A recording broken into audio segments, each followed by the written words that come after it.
Hello dear students, welcome to my YouTube channel. Today our topic is uniform circular motion.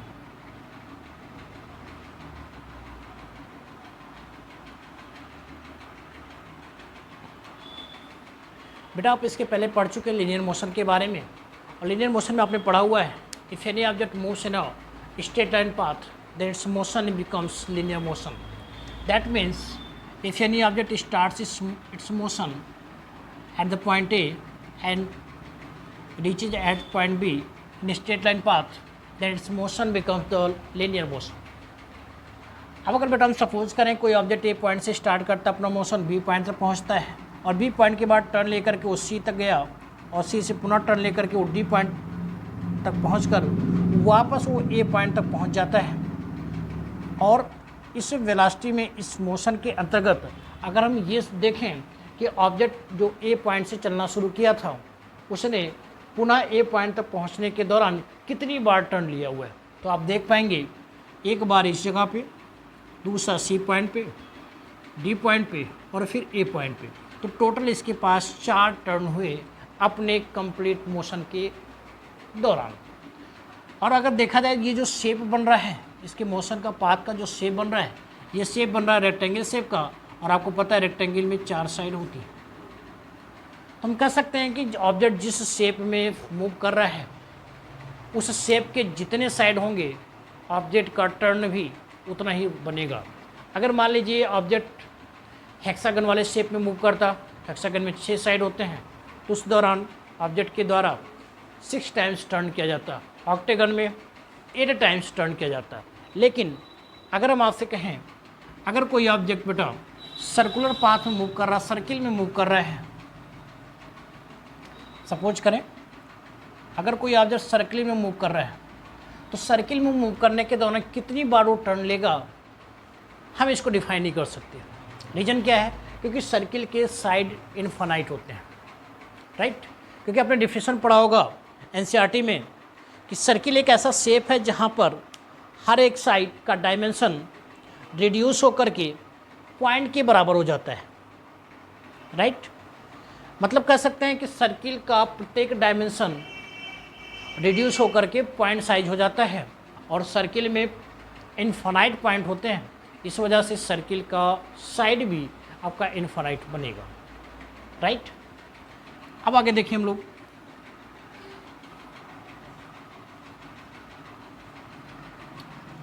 Circular motion किसे कहेंगे भाई?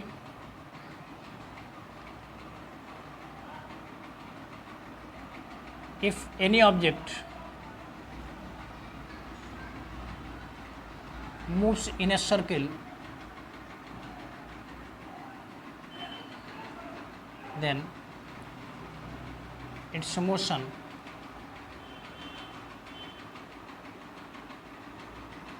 becomes circular motion.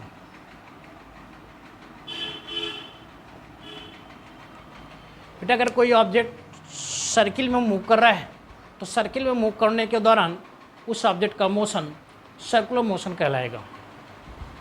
Clear? अब यहीं पे एक पॉइंट हम लोग और देखें, when any object moves in a circular path with constant speed,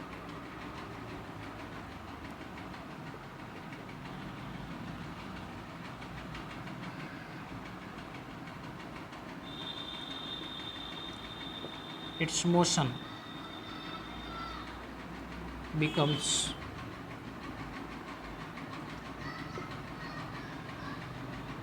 uniform circular motion. Second point में कहा गया if any object moves in a circular path with a constant speed, अगर कोई ऑब्जेक्ट सर्कुलर पाथ में constant speed से move कर रहा है, कांस्टेंट स्पीड का मतलब होगा ऑब्जेक्ट की प्रत्येक पॉइंट पर स्पीड लगभग बराबर ही हो एक हिसाब से। अगर कोई ऑब्जेक्ट सर्कुलर पाथ में कांस्टेंट स्पीड से मूव कर रहा है तो उसका मोशन बेटा यूनिफॉर्म सर्कुलर मोशन होगा। अब यहाँ पे आप एक चीज़ समझ सकते हैं, कांस्टेंट स्पीड की बात की गई। आप यहाँ पे कभी कभी ऐसे बच्चों में कन्फ्यूजन होता है, हम कांस्टेंट वेलोसिटी भी ले सकते हैं क्या? नहीं ले सकते वेलोसिटी। रीजन क्या होगा कि वेलोसिटी का मतलब होता है बेटा, वेलोसिटी कैसी क्वांटिटी है? वेलोसिटी आपकी है वेक्टर क्वांटिटी, और वेक्टर क्वांटिटी में आपने पढ़ा हुआ है those quantities becomes vector quantities which have magnitude as well as direction. जिस क्वांटिटी के पास मैग्नीट्यूड भी होगा और डायरेक्शन भी होगा वो क्वांटिटी हमारी वेक्टर क्वांटिटी कहलाएगी, और वेलोसिटी आपकी वेक्टर क्वांटिटी होती है। तो बेटा डायरेक्शन होगा वेलोसिटी में। अब देखिए, अगर कोई ऑब्जेक्ट सर्कुलर पाथ में मूव कर रहा है और हम मानते हैं कि ए पॉइंट से चलना शुरू किया, और ए पॉइंट से मूव करने के दौरान उस ऑब्जेक्ट के द्वारा प्रत्येक पॉइंट पर उसके डायरेक्शन अलग अलग होंगे। प्रत्येक पॉइंट पर उस ऑब्जेक्ट का डायरेक्शन चेंज होगा। तो डायरेक्शन जब चेंज हो रहा है तो वेलोसिटी कांस्टेंट बन ही नहीं सकती। वेलोसिटी आपकी कैसी होगी? वेलोसिटी लगातार चेंज होती रहेगी, ठीक है ना। तो हम यहाँ पे हमेशा कांस्टेंट स्पीड कहेंगे, कांस्टेंट वेलोसिटी हम यहाँ पे नहीं कर सकते। अब एक चीज़ ज़रा देखिए, हमने यहाँ पे इस फिगर में बताया कि ऑब्जेक्ट की वेलोसिटी प्रत्येक पॉइंट पर चेंज होगी, और आपने पढ़ा हुआ already change in velocity. Change in velocity बेटा क्या कहलाता है? चेंज इन वेलोसिटी को ही हम लोग कहते हैं एक्सीलरेशन। चेंज इन वेलोसिटी को क्या बोला जाता है? Acceleration, right. तो अब यहाँ पे देखिए, ऑब्जेक्ट की वेलोसिटी प्रत्येक पॉइंट पर सर्कुलर पाथ में मूव करने के दौरान ऑब्जेक्ट की वेलोसिटी लगातार चेंज होगी। तो ऑब्जेक्ट की वेलोसिटी में जो चेंजेज आ रहा है टाइम के अकॉर्डिंग, हम कह सकते हैं ऑब्जेक्ट का मोशन वहाँ पे कैसा मोशन होगा? एक्सीलरेटेड मोशन होगा, राइट। अब देखिए यहाँ पे हम इसको दूसरे नाम से भी दूसरा पॉइंट बना सकते हैं। हम कह सकते हैं uniform circular motion is an accelerated motion. Uniform circular motion बेटा क्या होगा? एक एक्सीलरेटेड मोशन होगा। क्लियर? अब यहाँ पे अगर इस एग्जांपल देखें, यूनिफॉर्म सर्कुलर मोशन की एग्जांपल में आपका बनेगा अर्थ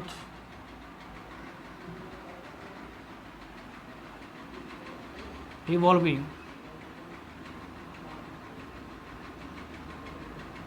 अराउंड द सन।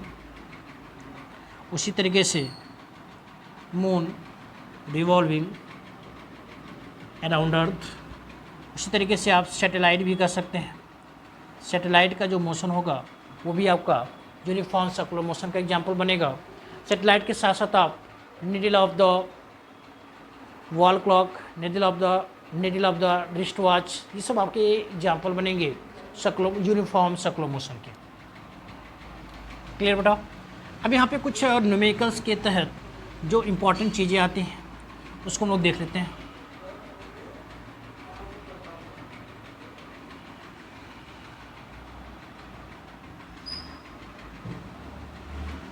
जैसे अब अगर मान लीजिए हमने कहा कि कोई ऑब्जेक्ट सर्कुलर ट्रैक पे मूव कर रहा है, तो सर्कुलर ट्रैक पे मूव करने का मतलब होगा सर्किल का एक सेंटर दिया होगा, और सेंटर के साथ साथ सेंटर से सर्कमफ्रेंस को मिलाने वाली जो लाइन होगी उस लाइन को बेटा बोला जाता है radius of the circle, small r से डिनोट किया जाता है, ठीक है ना। अब अगर हम यहाँ पे ऐसा सपोज करें कि ऑब्जेक्ट ए पॉइंट से मूव करना शुरू करता है और लगातार इस तरीके से रोटेट होता है इसका, तो अगर कोई ऑब्जेक्ट ए पॉइंट से चलना शुरू करता है और पूरा पाथ कंप्लीट करके पुनः ए पॉइंट पे पहुंच जाता है, तो हम कहेंगे वहाँ पे ऑब्जेक्ट के द्वारा 1 राउंड कंप्लीट किया गया। ऑब्जेक्ट के द्वारा 1 राउंड कंप्लीट हुआ। अब बेटा 1 राउंड जब कंप्लीट होगा तो यहाँ पे 2 बातें आपको याद रखनी है। पहला, ऑब्जेक्ट के द्वारा 1 राउंड कंप्लीट करने के दौरान कितना डिस्टेंस कवर किया जाएगा, और ऑब्जेक्ट के द्वारा 1 राउंड कंप्लीट करने के दौरान कितना डिस्प्लेसमेंट होगा, ठीक है ना। तो डिस्टेंस देखें, ऑब्जेक्ट ए पॉइंट से चलना शुरू कर रहा है और इस तरीके से मूव करते हुए पुनः ए पॉइंट पे पहुंच रहा है, मतलब ऑब्जेक्ट का जो मूविंग पाथ है वो कहाँ पे है?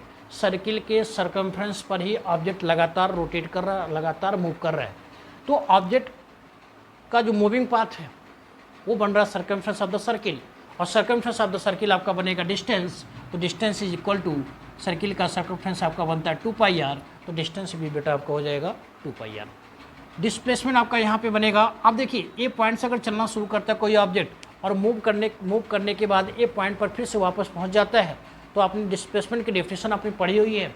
The shortest distance between initial point and the final point is known as the displacement.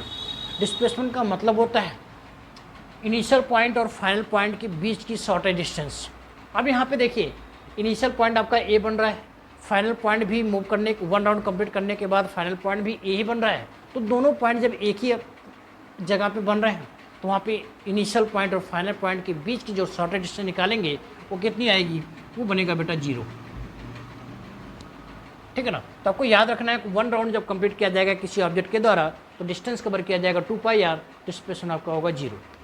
अब अगर मान लीजिए कुछ ऐसा क्वेश्चन दिया जाए वहाँ पे कहा जाए if an object covers 6 round of a circular track, तो 6 राउंड जब कंप्लीट किया गया तो 6 राउंड कंप्लीट करने के दौरान डिस्टेंस कितना होगा 2πr मल्टीप्लाई बाई 6, क्योंकि वन राउंड में 2πr डिस्टेंस, तो 6 राउंड में आपका 6 × 2πr डिस्टेंस आपका बनेगा। डिस्प्लेसमेंट बेटा आपका होगा 0 डिस्प्लेसमेंट वन राउंड में, तो 6 राउंड में भी आपका क्या होगा 6 मल्टीप्लाई बाई 0, 0 डिस्प्लेसमेंट वहाँ भी आएगा। अब अगर मान लीजिए आपसे कहा जाए कि ऑब्जेक्ट के द्वारा 1/2 राउंड कंप्लीट किया गया, हाफ राउंड कंप्लीट किया गया, तो हाफ राउंड कंप्लीट करने के दौरान डिस्प्लेसमेंट कितना होगा। सबसे पहले हम लोग डिस्टेंस निकालें। हाफ राउंड कंप्लीट करने के बाद डिस्टेंस कितना होगा। हाफ राउंड कहाँ पे होगा, ऑब्जेक्ट ए से चलना शुरू कर रहा है और इस तरीके से मूव करके ऑब्जेक्ट इस पॉइंट पे आकर के रुक जाए, मतलब आपका सेमी सर्किल बन जाए, हाफ सर्किल बन जाए। हम अगर इसको नाम दे दें बी पॉइंट, तो ऑब्जेक्ट ए से चलना शुरू कर रहा है और बी पॉइंट पे पहुंच जा रहा है, तो आप देख रहे हैं ऑब्जेक्ट ने कितना डिस्टेंस कवर किया, सर्किल का आधा सर्कमफ्रेंस डिस्टेंस कवर किया है। तो सर्किल का सर्कमफ्रेंस बता होता है 2πr, हाफ सर्किल कंप्लीट किया हुआ तो 2πr डिवाइडेड बाई 2, डिस्टेंस आपका हो जाएगा πr distance completed by an object when it moves in a circular track by 1/2 round. अब डिस्प्लेसमेंट कितना होगा,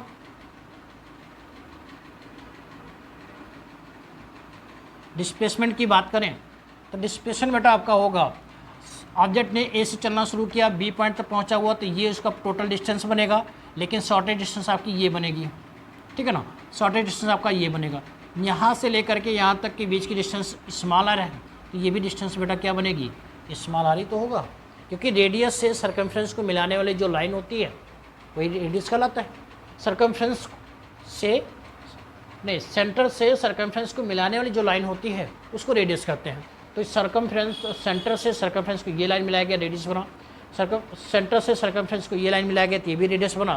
तो जो टोटल डिस्टेंस बना ए बी, ये आपका कितना हो जाएगा, डिस्प्लेसमेंट आपका बनेगा ए बी, और ए बी की जो लेंथ होगी r + r, ये बनेगा 2r डिस्प्लेसमेंट बनेगा, या 2r को ही हम लोग क्या कहते हैं, डायमीटर ऑफ द सर्किल बोलते हैं। तो डायमीटर जितना दिया रहेगा क्वेश्चन में, सर्किल का डायमीटर जितना गिवन होगा 1/2 राउंड कंप्लीट करने के बाद ऑब्जेक्ट के द्वारा उतनी डिस्प्लेसमेंट कवर की जाएगी। आइए बेटा हम लोग न्यूमेरिकल्स प्रॉब्लम देखते हैं। यूनिफॉर्म सर्कुलर मोशन से रिलेटेड एक न्यूमेरिकल्स यहाँ पे लिखा गया है। अ cyclist goes around a circular track once every 2 minutes. If the radius of the circular track is 105 metre, calculate his speed. तो सबसे पहले लोग न्यूमेरिकल्स प्रॉब्लम सॉल्व करते समय न्यूमेरिकल्स प्रॉब्लम में कौन कौन सी क्वांटिटीज गिवन है इसको नोट करते हैं। आइए सॉल्यूशन करते हैं। यहाँ पे गिवन दैट में जो होगा उसको नोट करेंगे। सबसे पहले दिया गया अ cyclist goes around a circular track once every 2 minute. 2 minute दिया गया, मीन्स टाइम आपका गिवन है 2 मिनट। और आपको पता है मिनट की जो भी टाइम होता है हम उसको सेकंड में कन्वर्ट करते हैं, 2 मल्टीप्लाई बाई 60, क्योंकि 1 मिनट में 60 सेकंड होता है, इसका मतलब हो जाएगा 120 सेकंड। अब यहाँ पे दिया गया if the radius of the circular track is 105 metre, radius given है 105 मीटर, कैलकुलेट द स्पीड। आपको स्पीड कैलकुलेट करनी है, तो स्पीड का फॉर्मूला आपने पढ़ा हुआ है, speed is equal to distance divided by time. और आपको पता है डिस्टेंस यहाँ पे सर्कुलर ट्रैक में ऑब्जेक्ट के द्वारा कवर किया जा रहा है, तो सर्कुलर ट्रैक में ऑब्जेक्ट के द्वारा कितना डिस्टेंस कवर होगा, ये बनेगा बेटा 2πr distance divided by time. 2πr value put up कर दें, 2 मल्टीप्लाई बाई पाई की वैल्यू आपका गिवन है 22/7, आर यहाँ पे आपका गिवन है 105 डिवाइडेड बाई टाइम आपका गिवन है 120। क्लियर। अब यहाँ पे आपको क्या करना है, बस कैलकुलेट करना है। देखिए 15 से सबसे पहले आप क्या करें, 7 से 105 में डिवाइड करें। 7 से 105 में जब आप डिवाइड करेंगे तो 15 टाइम्स जाएगा। फिर 15 से आप 120 को डिवाइड करें 8 टाइम्स।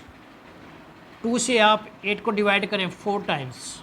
कैंसिल आउट होकर के आपका बनेगा 22 डिवाइडेड बाई 4, ये वैल्यू बन जाएगी 5.5 मीटर पर सेकेंड। तो बेटा ये आंसर बनेगा 5.5 मीटर पर second is your answer for first question.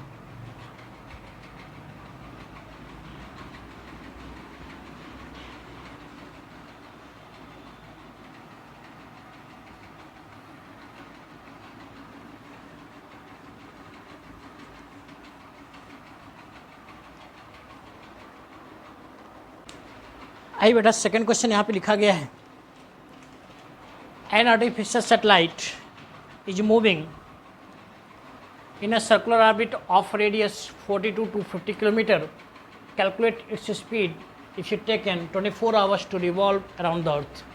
तो फिर से हम लोग गिवन क्वांटिटीज लिखेंगे।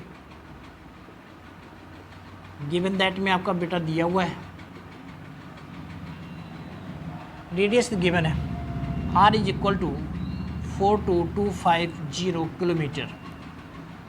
कैलकुलेट इट्स स्पीड, स्पीड आपको कैलकुलेट करनी है, और टाइम यहाँ पे गिवन है t is equal to 24 hours. अब यहाँ पे आप देखिए डिस्टेंस आपका किलोमीटर में दिया हुआ है, टाइम आपकी आवर्स में दी गई है, किलोमीटर पर आवर्स यूनिट बन रहा है, इसलिए मीटर पर सेकेंड इसको कन्वर्ट नहीं करेंगे। स्पीड निकालना है, speed is equal to distance divided by time. Distance आपको पता है कि सर्कुलर ट्रैक में अगर ऑब्जेक्ट मूव कर रहा है तो डिस्टेंस उसके द्वारा कवर किया जाएगा 2πr divided by time t। Value put up कर दें, 2 22/7, r आपका गिवन है कितना 42250 डिवाइडेड बाई टाइम आपका गिवन है 24। अब इसी को जब आप सॉल्व करेंगे तो आपकी वैल्यू बनेगी 0.4 किलोमीटर पर आवर। ठीक है बेटा, ये आपका आंसर हो जाएगा सेकंड क्वेश्चन का। आई होप आपको क्लियर हुआ होगा। यूनिफॉर्म सर्कुलर मोशन से आपके एग्जाम में डिफिनीशन, कुछ उसके रिलेटेड पॉइंट्स और उसके बाद न्यूमेरिकल्स के क्वेश्चन पूछे जाते हैं। हमने यहाँ पे आपको एनसीईआरटी के कुछ न्यूमेरिकल्स और कुछ आपके एग्जाम में आए हुए न्यूमेरिकल्स हमने यहाँ पे कराए। आई होप आपको क्लियर हुआ होगा। मिलते हैं नेक्स्ट वीडियो में।